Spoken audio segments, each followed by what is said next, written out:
Hello, नमस्कार दोस्तों। आप सभी दोस्तों का मैं अजय कुमार कृषि किंग चैनल में हार्दिक स्वागत करता हूं।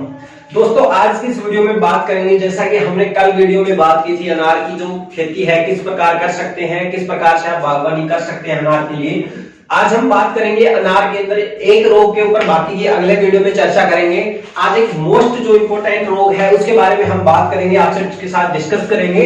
तो वीडियो अगर पसंद आए तो वीडियो को लाइक करना। अगर आप हमारे चैनल पे नए व्यूअर्स हैं और चैनल को सब्सक्राइब नहीं किया है तो चैनल को सब्सक्राइब जरूर कर ले, और साथ में जो घंटी का बटन है उस पर क्लिक करके ऑल नोटिफिकेशन जो है उनको ऑन कर ले। दोस्तों, आज हम बात करते हैं अनार के बारे में। अनार के अंदर एक ब्लैक ब्लाइंड नाम से एक रोग आता है, बड़ा ही संक्रामक रोग है। एक तरह से हम उसको कह सकते हैं कि वो भी अनार के लिए कैंसर की बीमारी है। ये जो ब्लैक ब्लाइंड रोग होता है, इसके बारे में अगर हम बात करें तो पहली बात तो जिस तरह कैंसर का पता नहीं लगा सकते, उसी प्रकार इस रोग का जल्दी से पता नहीं लगता है। और ये धीरे धीरे जो इसका नुकसान की बात करें तो नुकसान भी बहुत ज्यादा होता है। सबसे पहले हम इसके बैक्टीरिया की बात कर लेते हैं। जो कौन सा बैक्टीरिया है उसके बारे में हम आपको बता देते हैं।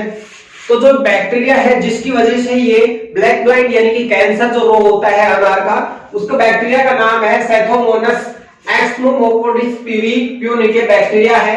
और ये बैक्टीरिया इतना खतरनाक होता है कि अगर इसका मौसम, इसकी जो जलवायु है अगर एक विपरीत हो जाती है तो ये क्या करता है, सुप्त अवस्था में चला जाता है। ठीक है, और फिर बाद में जैसे ही ये उसका अनुकूल जो मौसम होता है तो वापस से ये अपनी प्रोग्रेस है जो प्रक्रिया कर देता है। इस रोग का प्रकोप सबसे पहले सन 2007 और 8 में देखा गया। इसका प्रकोप इतना भयानक था दोस्तों कि अनार की खेती करने वाले किसान एक बार तो भौचक्का रह जाएंगे कि जो 80% तक नुकसान करता है। ये रोग है जो 80%। सन 2008, 7 और 8 के अंदर एक रिपोर्ट हुई थी, उसके अंदर कर्नाटक की बात कर रहा हूं मैं आज। तो कर्नाटक के अंदर 1.8 लाख टन जो अनार का पैदावार होती है सालाना, वो मात्र 2007-8 में इस ब्लैक ब्लाइंडिस की वजह से, मतलब इस कैंसर रोग की वजह से 10,000 टन पे ही रह गई थी। जहां कहां 1.8 लाख जो टन थे वहां से सिर्फ 10,000 टन पे ही रह गई थी, यानी कि 80% नुकसान लोगों का हुआ था। तो हम अब बात करते हैं इसके उपचार की। तो सबसे पहले इसके उपचार की बात तो यह है कि सबसे पहले अगर आप बाग लगाने वाले हैं तो सब अच्छे जो मतलब एकदम जो रोगाणु बीमारियों से जो रहित है वो ही पौधे सेलेक्ट करें अपने बगीचे के लिए, जिससे इसकी संभावना कम हो जाए। अब इस रोग का पता कैसे चलता है, तो इस रोग का पता लगाने के लिए एक QCR तकनीक है। QCR तकनीक है जिसके द्वारा उस पादप की क्या है, उस पादप के अंदर अगर ये ब्लैक ब्लाइंड रोग है, उसके अंदर ये जीवाणु अगर सुप्त अवस्था में भी है तो उसका 4 दिन के अंदर पता लग जाता है। इस जीवाणु की खासियत ये है, जैसे ही ये इसका विपरीत मौसम आ जाता है जिसके अंदर ये जीवन खुद का नहीं आगे बढ़ा सकता, तो ये क्या कर जाता है कि ये अपनी जो सुप्त अवस्था है, मतलब एक निद्रा की अवस्था होती है, उसमें चला जाता है। और जब तक ये कई दिनों तक मरता भी नहीं है, इसका जो बैक्टीरिया है वो जल्दी से खत्म नहीं होता, और जैसे ही मौसम इसका अनुकूल हुआ वापिस ये पनपने लग जाता है। अब बात करते हैं कि इस रोग के अंदर क्या क्या होता है, क्या क्या समस्या होती है। तो पहला है कि इस रोग के अंदर जो पादप की, जो अनार के पादप होता है, उसकी जो पत्तियां होती है उस पे धब्बे पड़ने लग जाते हैं या पत्ती मुड़ने लग जाती हैं। दूसरी बात, अनार के पादप के जब फल लगते हैं तो फल लगते समय फल जो है वो अनलिमिटेड रूप से झड़ते हैं। या फिर तीसरी बात, जो फल लगते हैं फलों के ऊपर काले धब्बे पड़ने लग जाते हैं। या फिर आपकी जो फल है उसका विकास नहीं हो पाता। या फिर क्या होता है कि जो अनार का जो फल होता है वो फट जाता है पहले ही, जब परिपक्व होने से पहले ही वो फट जाता है। तो ये इसके प्रमुख जो कारण है। और कई बार ये होता है कि इसके लक्षण है कम से कम भी 15 दिन बाद दिखाई देते हैं, जो कि बहुत बड़ी परेशानी का कारण बन जाते हैं। और क्योंकि इसका जो प्रमुख जो कारण होता है, जो रीजन होता है, प्रमुख जो रीजन होता है इसका कि जो पता इसका है वो जिस तरह कैंसर का पता पहले स्टेप में नहीं लगता है, उसी प्रकार इसका भी पहले स्टेप में पता नहीं लगता है। तो दोस्तों ये रोग है।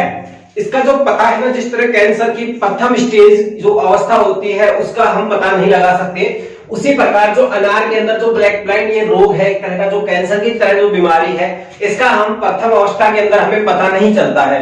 लगभग ये 15 दिन या फिर जो मैक्सिमम इसका मिनिमम होता है, मिनिमम जो इसके जो लक्षण शुरू होते हैं ये होते हैं 7 दिन के अंतराल पर, या 4 दिन तो कम से कम होते हैं। 4 दिन के बाद ये अपने लक्षण दिखाने शुरू करता है। जैसे फल का फटना हो गया, फल के ऊपर काले जो धब्बे बढ़ने शुरू हो गए, पत्ती वगैरह हल्का मुड़ना या पत्तियों पर चकते होना, ये सब ये इसके लक्षण हैं। तो वैसे तो किसान भाई इसको प्रॉपर रूप से इसके लिए जो दवाई वगैरह होती हैं वो यूज में लेते हैं, काम में लेते हैं, लेकिन वैसे अभी इसकी कोई एक ऐसी दवाई नहीं बन पाई है कि परमानेंट इसका इलाज हो सके। हाँ, हम कुछ जो दवाइयां हैं उसके द्वारा इसको कम जरूर कर सकते हैं। तो मैं एक ये सजेस्ट करना चाहूंगा कि जो अब हम बाग लगाने चाहते हैं कहीं किसी भी चीज का, तो जो इसके लिए अनार की खेती के लिए थोड़ा सा आपको सावधान रहना पड़ेगा कि जो क्यूपीआर जो तकनीक है, इस तकनीक से पौधों की एक बार जांच जरूर कर ले और उनके बाद ही आप अपने इसको बगीचे में रोपेंगे। जिससे क्या होगा कि नगण्य संभावना रहेगी, क्योंकि आपके पास जो रोग से ग्रसित पादप आ नहीं पाएगा। अगर उसके अंदर भी वो सुप्त अवस्था में होगा तो वो पीसीआर तकनीक के द्वारा पकड़ में आ जाता है। इस तकनीक में क्या होता है, एक तरह से पादप को ये स्कैन होता है और स्कैन करके इसके अंदर के जो जीवाणु वगैरह, जो इसके अंदर बैक्टीरिया वगैरह होते हैं, कुछ भी, उन सभी का वो पता लगा लेती है।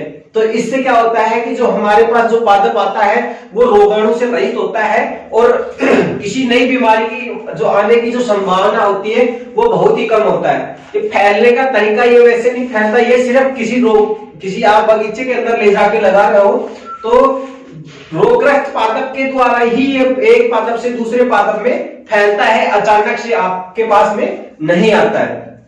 वैसे तो सबसे इतना ज्यादा कई जो कर्नाटक में 2007-8 में जो नुकसान हुआ था, उसके बाद भी लोगों का जो अनार की खेती के बाद रुझान घटा नहीं है, क्योंकि अनार की जो मांग है वो दिन प्रतिदिन बढ़ रही है।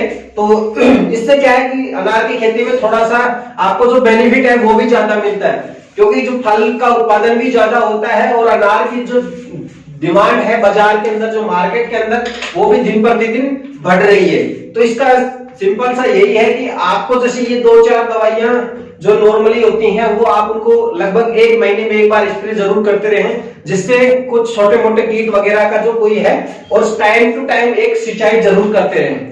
ठीक है, ज्यादा 7 दिन के अंतराल पे सिंचाई आप कम से कम करते रहें, जो गर्मी के समय की बात है। अगर सर्दी की बात करें तो कम से कम 12 से 14 दिन के बीच में आपको सिंचाई करनी जरूरी है, जिससे क्या है कि पादप की सर्दी के में अंदर पाला वगैरह से जो पादप की ग्रोथ है उसमें किसी प्रकार का नुकसान ना होगा, और जो गंधक का तेजाब है उसका भी आप सर्दी के समय छिड़काव करते रहे, जिससे क्या है कि जो पादप के अंदर पादप का जो टेम्परेचर है वो बढ़ा रहेगा, और पादप की जो कोशिकाएं होती हैं, जो ग्रोथ कोशिकाएं होती हैं, जो कोमल भाग होता है उसके अंदर टेम्परेचर बढ़ा रहता है, जिससे क्या होता है कि उसकी पाले का उसके ऊपर कोई प्रभाव पड़ता नहीं है और पाला उस पर जम नहीं पाता, जिससे क्या है कि जो उसकी ग्रोथ होती है, जो उसकी कोमल भाग होते हैं, वो उस पाले के से लड़ने के अंदर एक तरह की क्षमता हो जाती है, जिससे उनको किसी प्रकार का नुकसान नहीं हो पाता है। तो दोस्तों आज की इस वीडियो में इतना ही। कल अनार के जो और रोग हैं उनके बारे में लेके आएंगे, उनके बारे में आपके साथ चर्चा करेंगे। वीडियो पसंद आया तो वीडियो को लाइक जरूर करें, और अगर आपने अभी तक हमारे चैनल को सब्सक्राइब नहीं किया हो तो चैनल को सब्सक्राइब जरूर कर लें। और आप अगर बगीचा लगाना चाहते हैं तो हमारे जो डिस्क्रिप्शन है उसमें आपको हमारे मोबाइल नंबर मिल जाएंगे, तो हम आपको, अगर आप हमारी पहुंच तक होंगे तो हम आपकी जो बगीचा वगैरह लगाने में या उसमें किसी प्रकार का जो दवाई वगैरह है, केमिकल वगैरह क्या किस प्रकार की दवाई डालनी है, तो उसके बारे में भी आप सजेशन चाहो तो हम आपके लिए तैयार हैं। और भी किसी प्रकार की आप अगर बागवानी की खेती करना चाहते हैं, उसके बारे में जानना चाहते हैं, तो कमेंट करके हमें जरूर बता दीजिए। तो दोस्तों मिलते हैं नए वीडियो के साथ।